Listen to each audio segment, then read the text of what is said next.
Video ini merupakan bagian dari kuliah anatomi dan fisiologi sistem kardiovaskular. Dalam video ini, saya Dian akan menjelaskan mengenai darah dan komponennya. Video ini akan terbagi menjadi beberapa bagian. Pada bagian ketiga ini, kita akan membahas mengenai golongan darah.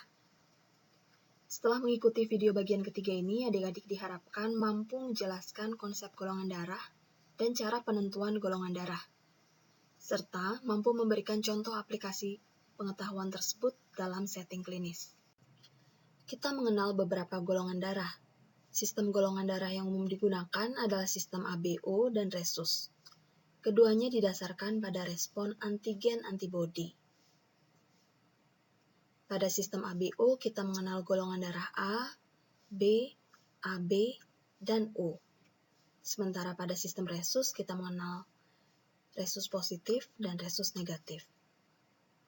Golongan darah merupakan sifat yang diwariskan secara genetik dari orang tua kita. Apa yang menentukan golongan darah seseorang? Golongan darah seseorang ditentukan oleh antigen yang berada di permukaan membran eritrositnya. Antigen adalah suatu zat yang dapat mencetuskan mekanisme pertahanan tubuh. Tubuh mengenali diri sendiri dan benda asing dengan melihat antigen yang ditampilkan oleh sel.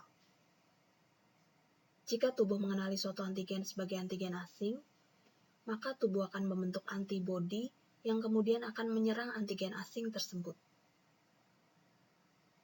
Tapi terhadap diri sendiri atau antigen diri sendiri, tubuh tidak akan menyerangnya. Antigen umumnya adalah protein, namun bisa juga molekul organik. Eritrosit memiliki lebih dari 50 antigen pada permukaannya. Antigen permukaan ini kita sebut sebagai agglutinogen. Jika tubuh memiliki agglutinogen A, maka dia tidak memiliki antibodi A. Begitupun jika dia memiliki agglutinogen B, maka tubuh tidak membentuk antibodi B, karena tubuh tidak akan menyerang dirinya sendiri. Antibodi terhadap agglutinogen ini kita kenal dengan istilah agglutinin. Agglutinin terhadap agglutinogen A dan B terbentuk dalam tubuh secara alamiah. Orang dengan golongan darah A yang memiliki agglutinogen A secara alamiah akan memiliki agglutinin atau antibodi B. Sementara orang dengan golongan darah B secara alamiah juga akan memiliki agglutinin terhadap A. Namun orang dengan golongan darah AB tidak memiliki keduanya. Sementara orang dengan golongan darah O tidak memiliki agglutinogen A ataupun agglutinogen B, karenanya memiliki agglutinin A dan agglutinin B. Apa yang terjadi jika agglutinogen A bertemu dengan agglutinin atau anti-A? Akan terjadi proses yang kita kenal sebagai agglutinasi atau penggumpalan. Agglutinasi akan menyebabkan sel darah merah rusak dan pecah atau hemolisis. Karena itu, golongan darah sangat penting diperhatikan ketika kita memberikan transfusi darah kepada pasien. Golongan darah resus ditentukan oleh ada tidaknya faktor resus pada permukaan membran eritrosit. Jika ditemukan antigen resus, maka disebut sebagai resus positif, dan sebaliknya, jika tidak memiliki antigen resus, disebut sebagai resus negatif. Golongan darah resus ini digunakan bersamaan dengan golongan darah ABO, dan penyebutan kata resus biasanya diabaikan. Contohnya, golongan darah O negatif artinya golongan O dengan resus negatif, atau O positif, yaitu golongan O dengan resus positif. Golongan darah resus negatif secara alamiah tidak memiliki antiresus, berbeda dengan golongan darah A atau golongan darah B yang memiliki zat anti terhadap antigen yang berbeda. Antiresus terbentuk pada diri seseorang karena proses sensitisasi. Misalnya pada saat ibu dengan golongan darah resus negatif hamil bayi dengan golongan darah resus positif. Bagaimana kita bisa mengetahui golongan darah kita? Golongan darah dapat ditentukan dengan meneteskan darah kita dan mencampurkannya dengan reagen yang mengandung zat anti. Di sini ada 3 jenis zat anti A, anti B, dan anti resus.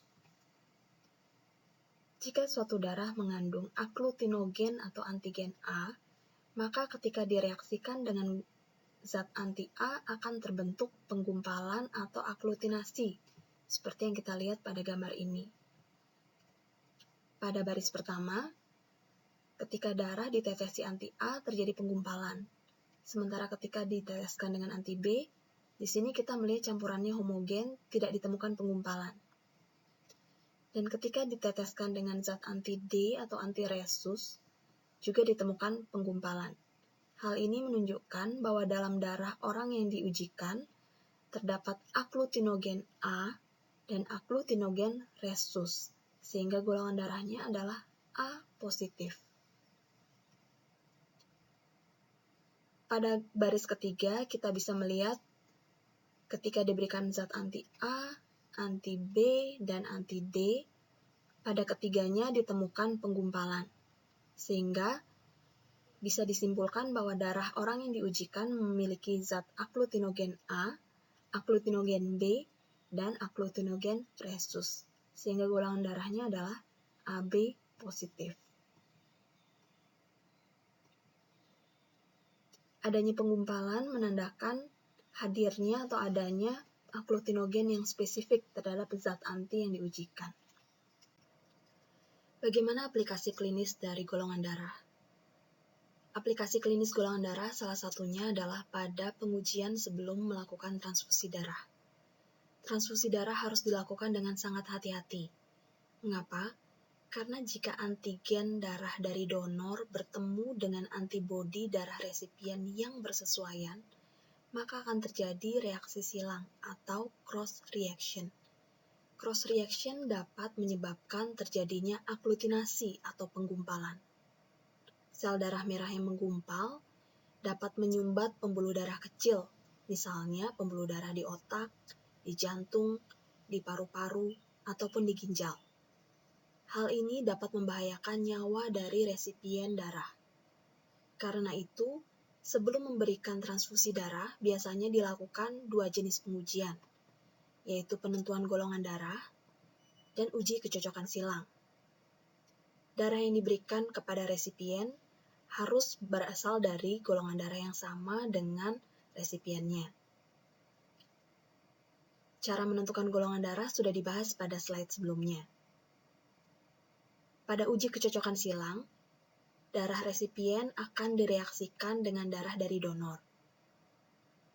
Jika ditemukan penggumpalan atau cross reaction, maka darah tersebut tidak akan digunakan meskipun golongan darahnya sama. Hal ini membantu untuk menentukan kompatibilitas atau kecocokan darah antara donor dan resipien. Inkompatibilitas golongan darah resus dapat menyebabkan suatu kondisi yang disebut sebagai hemolytic disease of the newborn, atau disebut juga sebagai erythroblastosis fetalis. Hal ini terjadi umumnya pada kehamilan kedua, pada ibu yang resus negatif, dan bayinya resus positif. Secara alamiah, ibu yang memiliki resus negatif sebenarnya tidak memiliki zat anti-resus, sehingga pada kehamilan pertama biasanya tidak ditemukan masalah. Ibu baru membentuk zat anti terhadap resus ketika darah ibu dan darah bayi bercampur, yaitu pada saat persalinan pertama. Pada proses persalinan, ibu akan terpapar pada darah bayi yang mengandung antigen resus positif. Sehingga setelah persalinan bayi pertama, tubuh ibu akan mulai membentuk antibodi terhadap resus. Masalah dijumpai pada kehamilan kedua, karena ibu telah mengalami sensitisasi pada kehamilan atau persalinan pertama. Zat anti-resus pada ibu akan merusak eritrosit bayi sehingga bayi mengalami hemolisis. Kondisi ini akan menyebabkan bayi mengalami anemia yang disebut sebagai anemia hemolitik. Kondisi anemia ini akan menyebabkan bayi memproduksi lebih banyak lagi sel eritrosit. Namun, karena cepatnya kerusakan eritrosit yang terjadi, eritrosit yang dikeluarkan ke aliran darah bayi umumnya masih berupa eritrosit muda atau eritroblas. Sehingga penyakit ini juga dikenal sebagai eritroblastosis fetalis. Sebagai kesimpulan, golongan darah ABO dan resus ditentukan oleh adanya antigen yang ada di permukaan eritrosit. Pertemuan antara antigen ini yang kita sebut sebagai aglutinogen dengan antibodi yang spesifik yaitu aglutinin akan menyebabkan proses yang disebut sebagai aglutinasi atau penggumpalan. Antibodi atau aglutinin terhadap aglutinogen A dan B terdapat secara alamiah. Pada individu yang memiliki aglutinogen A, maka dia juga memiliki aglutinin terhadap B. Namun antibodi terhadap faktor resus tidak terbentuk secara alamiah, tetapi terbentuk setelah mengalami sensitisasi atau paparan terhadap faktor resus yang didapat dari darah orang lain. Kompatibilitas antara darah donor dan resipien ditentukan oleh aglutinogen donor dan aglutinin dari resipien. Semoga bermanfaat, sampai jumpa di video bagian berikutnya.